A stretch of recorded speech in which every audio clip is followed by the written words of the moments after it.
Muito obrigado, Sr. Presidente, Sras. e Srs. Deputados, Sra. Ministra, para quebrar este impasse no debate. Queria dizer o seguinte, relativamente a esta matéria, há uma concordância genérica da parte do PCP com os objetivos que visa esta proposta de lei. De resto, julgamos que, por via do reforço da cooperação judiciária internacional, do aperfeiçoamento dos seus mecanismos, de resto com algumas referências que já foram feitas neste debate,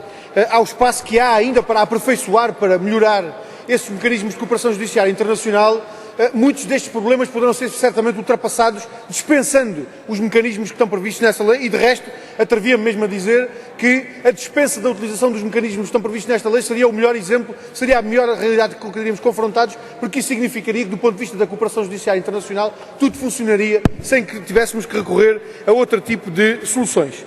Mas queria dizer-lhe, Sra. Ministra, que há alguns aspectos da proposta de lei que nos levantam algumas dúvidas, ou pelo menos a necessidade de alguma discussão mais aprofundada em certa especialidade.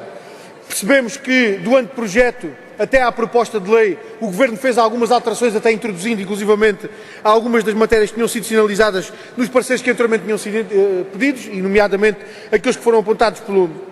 Procuradoria-Geral da República, pelo Conselho Superior do Ministério Público, relativamente ao projeto de proposta de lei. Mas há alguns aspectos que julgamos nós ainda devem ser melhor considerados.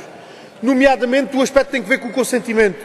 com a necessária articulação entre as normas que exigem o consentimento, que determinam as condições em que esse consentimento deve ser obtido, e aquelas outras que determinam a dispensa do consentimento ou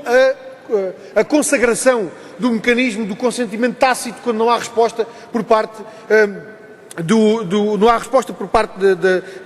de quem é dirigido esse pedido de consentimento. E, portanto, julgamos que, em relação àquilo que está previsto, por exemplo, no número 1 do artigo 8º ou no número 4 do artigo 10º, há necessidade de articulação entre esses vários mecanismos para que, e sobretudo, a consideração que é colocada relativamente à resposta que é dada pelo Estado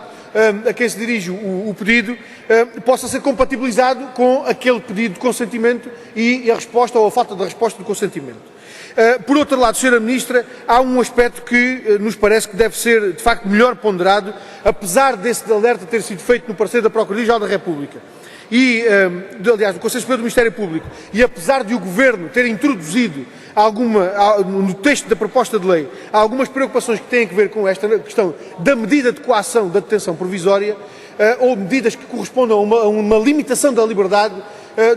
dos cidadãos, julgamos que ainda assim tem que ser considerado mais em pormenor as exatas implicações desta previsão, sob pena de poder aqui haver eventualmente um confronto com aquilo que está determinado na Constituição da República Portuguesa, no artigo 27, nomeadamente em relação às situações excepcionais em que os cidadãos podem ser privados da sua liberdade, porque julgamos que a natureza excepcional da medida de coação, no caso da detenção provisória, deve ser efetivamente compatibilizada com aquilo que são os requisitos que estão traduzidos em parte no nosso Código de Processo Penal, a propósito de um processo que está em inquérito. A propósito de um processo que está em inquérito e que tem naturalmente que ser considerado de forma diferenciada no quadro de uma decisão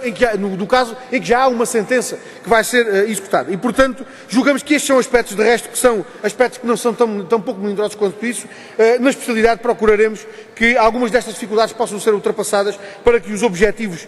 de fundo que presidem a esta iniciativa possam ser, de facto, alcançados.